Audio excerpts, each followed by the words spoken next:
Bem-vindo ao canal de notícias sobre energia do Instituto Ilumina. Em 2018, a Califórnia sofreu muitos incêndios florestais.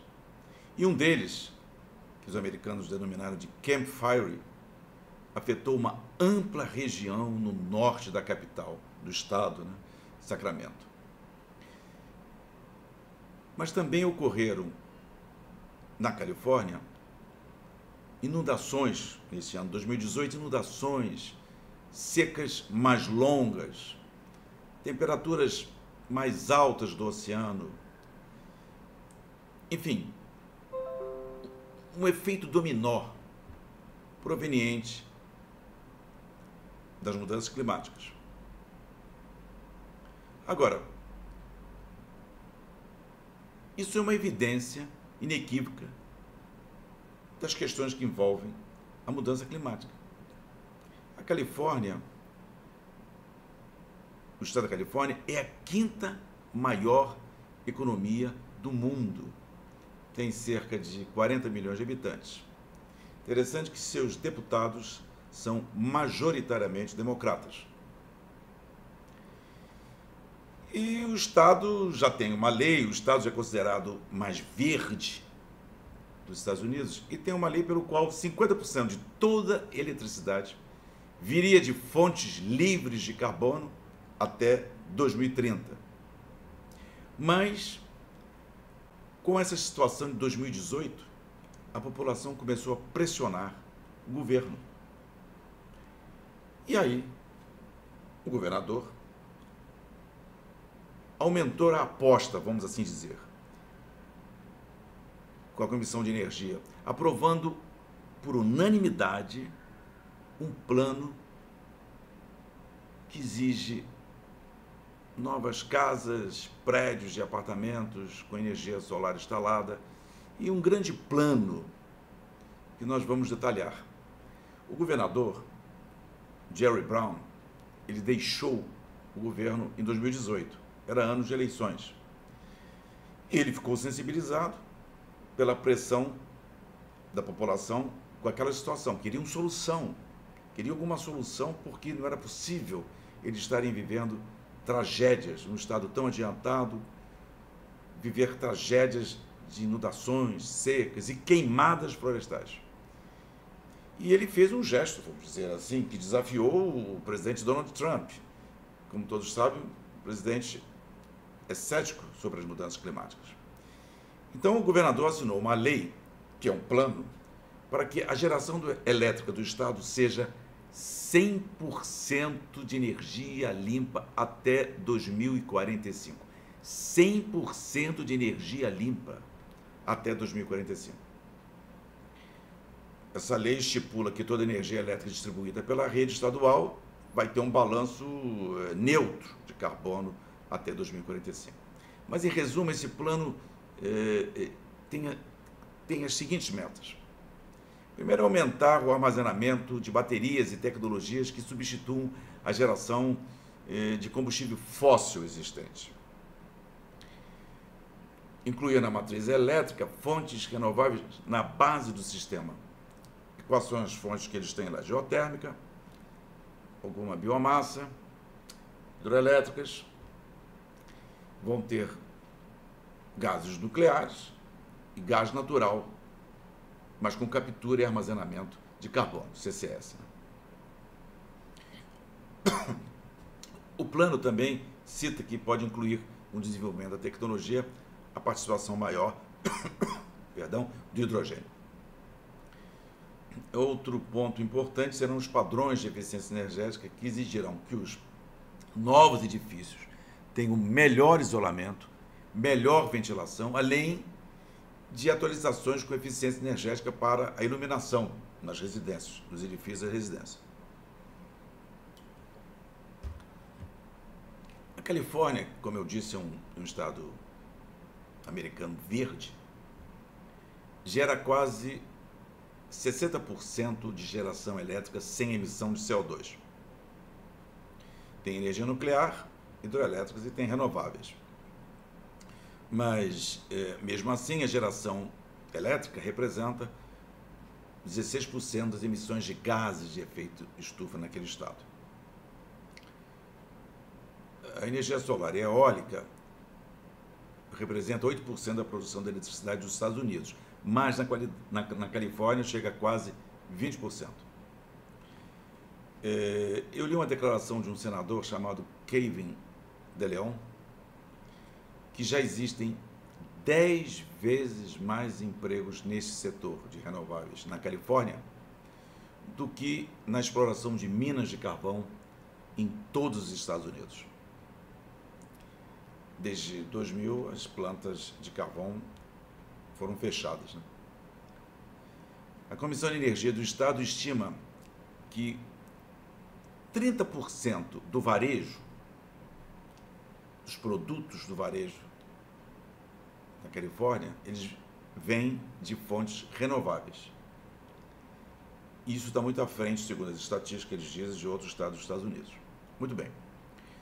Agora, o Estado ainda importa grandes volumes de energia à base de fósseis, porque, afinal de contas, quando eles fecham o carvão, eles criam lacunas de suprimento de energia, né? E elas foram preenchidas pelo gás, gerando, o gás gera também cerca de 30% de eletricidade do Estado. Quer dizer, ela tem, quer dizer, a Califórnia, ou o Estado da Califórnia, tem um padrão, desde os 10 últimos anos, ou desde 2000, um padrão de energia renovável, sem dúvida nenhuma. Mas a pressão da população fez com que o governador Brown fizesse, através de lei, este plano até 2045, e mais, fez com que o novo governador, que era o vice do Jerry Brown, ele encampasse essa lei, esse novo plano, e, como tal, ele teve votos a ponto de se eleger. Muito bem. O grande problema ainda da Califórnia, no que tange a emissões, é o setor de transporte, porque ele gera 40% de emissões de carbono em todo o estado, né? Houve também, ainda no plano de metas lá do ex-governador, ações para diminuir essas emissões, com carregadores para veículos elétricos, que não geram emissões, né? Por exemplo, planos de financiamentos para facilitar mais veículos elétricos de médio e grande porte, projetos que incluem pilotos de ônibus escolar elétrico,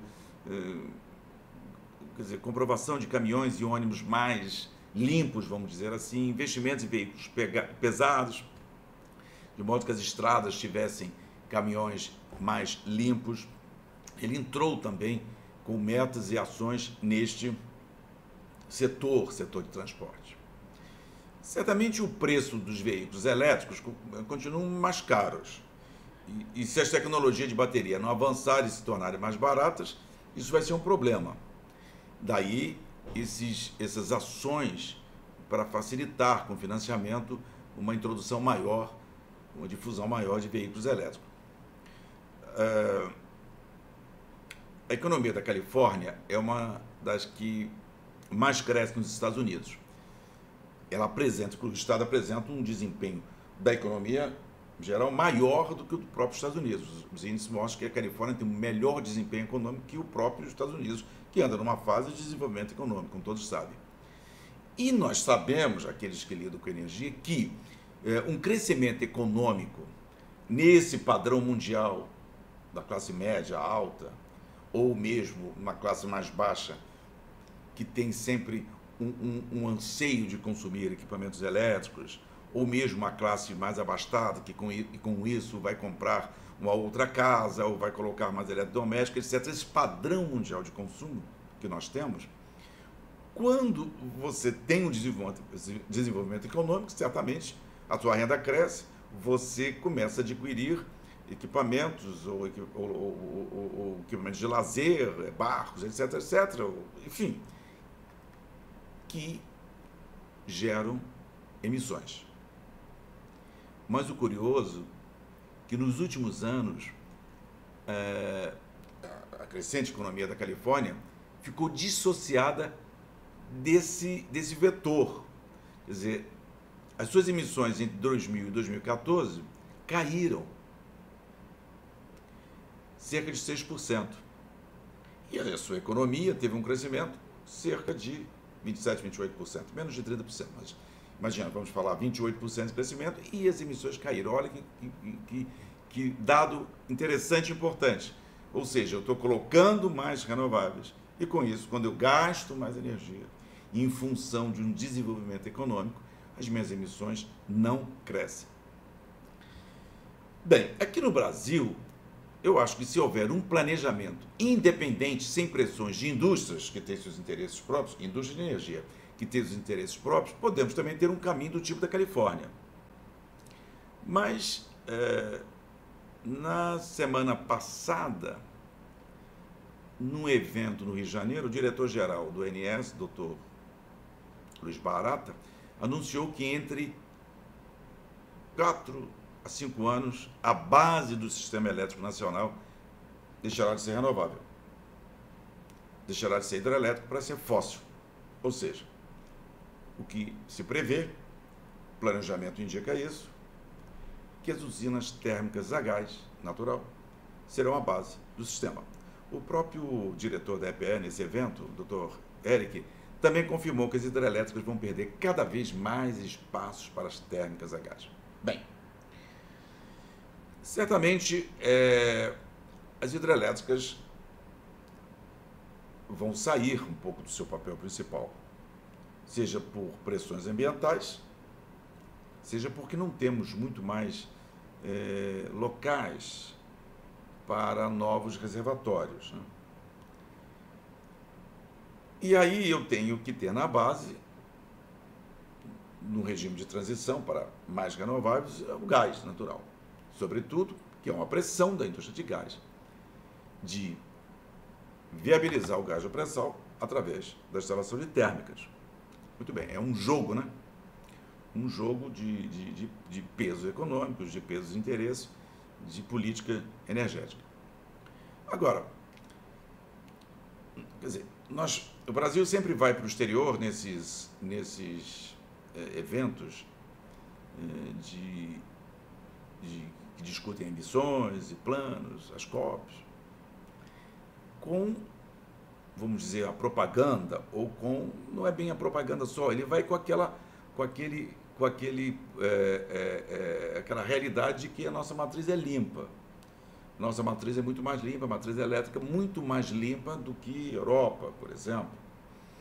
Mas podemos estar perdendo esta condição se nós tivermos o gás natural ficando de base.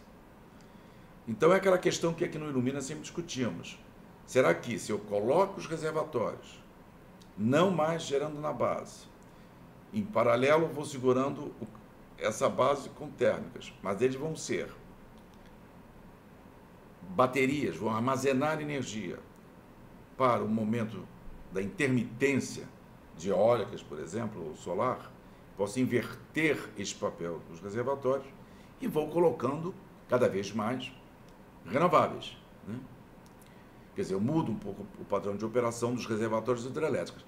Ele teria um outro papel. Não sei se, passando para a empresa privada, isso eu vou conseguir, porque, afinal de contas, a empresa vai querer o lucro, não vai querer ter um papel, vamos dizer, desse, do que eu estou falando aqui. Acho até que eu precisava ter mais desenvolvimento, ou mais pesquisas, ou mais usinas pilotos de plantas renováveis. Muitas vezes, plantas que ainda o mercado não se interessa, não serem viáveis. Talvez a estatal que tivesse esse papel de, como teve na época dos hidrelétricos, como foram plantas hidrelétricas, de esse papel de colocar plantas que não vão ser tão rentáveis, mas vai fazer o papel do Estado, incrementando pesquisas em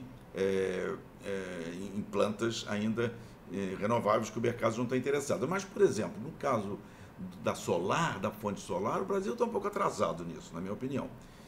Porque é um dos maiores países do mundo com nível de radiação para gerar fotovoltaica, né?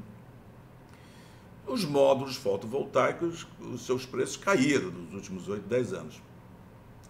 Mas eu penso que os estados brasileiros poderiam ter programas para incentivar o uso do sistema fotovoltaico na geração distribuída, em telhados, em fachadas, etc. Né? Porque o retorno do consumidor hoje, para implantar placas solares, ele deve estar em torno de 5, 6 anos. Né?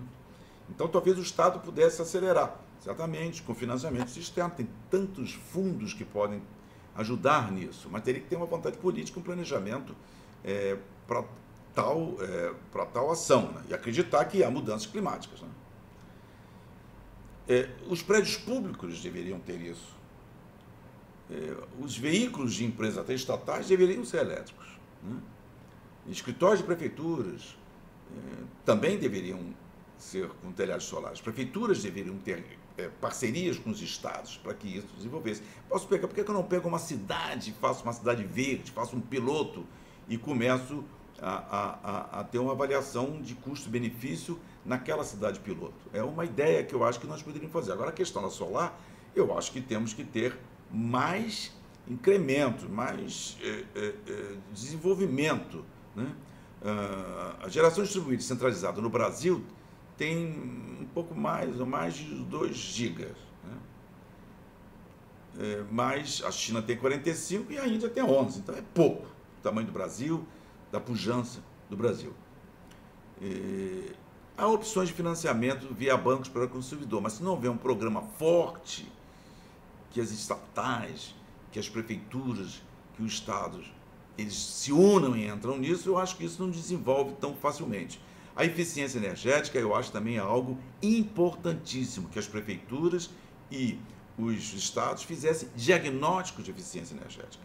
Nós estudamos lá na universidade, no grupo de Economia da Energia, alguns casos de diagnóstico de energia elétrica e vimos aqui em Resende, prefeitura aqui na região de Resende, que fez um diagnóstico e descobriu coisas incríveis que facilmente eles economizaram energia. Por exemplo, haviam praças públicas que ficavam acesas até o amanhecer, 5, 6 horas da manhã, e acoplado a essas praças tinham quadras de esporte. Agora, as quadras de esporte tinham o mesmo circuito elétrico que as praças. Então, as pessoas usavam aquelas praças, as praças de esporte, junto com as praças públicas, né? Quer dizer, usavam as quadras de esporte até 11 horas, 11h30, não sei, meia-noite, todos iam para suas casas, após o lazer, e aquela quadra ficava acesa. Implantaram também, após um diagnóstico, lâmpadas LEDs, etc., em prédios públicos, escolas, e foram economias fantásticas. E as prefeituras até fizeram um fundo com essa economia e foram incrementando mais ações de eficiência energética. Ou seja, diagnóstico de eficiência energética pode fazer um P&D. Como fazer o P&D? O Procel tem aqui uma Procel da Eletrobras, ele tem um roteiro a seguir para o diagnóstico energético. Né? Bom, no caso aqui do Brasil, o primeiro colocado em potência instalada em geração distribuída com quase 200 megawatts é Minas Gerais. Poderíamos outros estados incrementarem isso. Agora, no setor de transporte, também tem que ter medidas voltadas à diminuição de emissões. Transporte públicos, como metrôs, rede ferroviária, né? Diminuir o transporte individual. O próprio Rio de Janeiro aqui, se eu tivesse um grande transporte público, tipo metrô, um BRT com energia verde, BRT a diesel, não. Um BRT com energia verde, um híbrido, enfim, vindo da Baixada, se tivesse da Baixada Fluminense, aqueles que moram no Rio sabem a localização que eu estou dizendo, da Baixada Fluminense, que tem vários profissionais, tem uma mão de obra intensa que vem para a Zona Sul e vem para o centro trabalhar. E eles não têm assim, uma condução não só rápida, como uma condução meio de mobilidade, como um metrô, né? Usam trens elétricos, depois pegam um ônibus a diesel, né? Para continuar as suas 3 ou 4 horas de mobilidade para chegar no seu trabalho e 3 ou 4 horas para voltar. Eu poderia ter um programa desse, de metrô. Bom, aqui no Rio está fechando até a estação de metrô agora, a estação da Gávea, o governador atual vai fechar, vai aterrar, mesmo tendo já enterrado ali milhões de dinheiro. Bom, isso é um outro assunto. O que eu quero dizer é o seguinte, para finalizar. Na Califórnia, o eleitorado pressionou eles, com pesquisas pegaram isso, estava insatisfeito com as medidas do governo para diminuir aquelas tragédias de enchentes, de secas e de queimadas, né? E, com esse plano, o eleitorado optou apoiar, né, os democratas a nível estadual e federal em face desses incêndios, dessas medidas para combater, e os eleitores enviaram, vamos dizer, cerca de 45 democratas para a Câmara dos Deputados, um total de 53 delegados, e ocuparam 6 cadeiras. E eles optaram, por isso, de eleger o vice-governador, Gavin Newsom, que era o vice do Jerry Brown. E um dos motivos, segundo você lê, é que a campanha endossou essa agenda de energia limpa. Quer dizer, o eleitorado da Califórnia avalia que ações para diminuir as mudanças climáticas é uma saída para favorecer o término, vamos dizer, ou diminuir essas ações trágicas da natureza de enchentes, secas prolongadas, aumentos dos rios. A Serra Nevada teve problemas também, né? Bom, eu acho que os políticos brasileiros deveriam olhar para esse exemplo da Califórnia. É um bom caso, um bom case. Os estados poderiam estudar isso e aplicar isso aqui. Porque o que se nota nesse case da Califórnia é que ações de uma economia limpa, essas ações trazem empregos e trazem votos. Tá ok? Vamos ver agora se nós temos algum eco de política energética nesse sentido. Muito obrigado.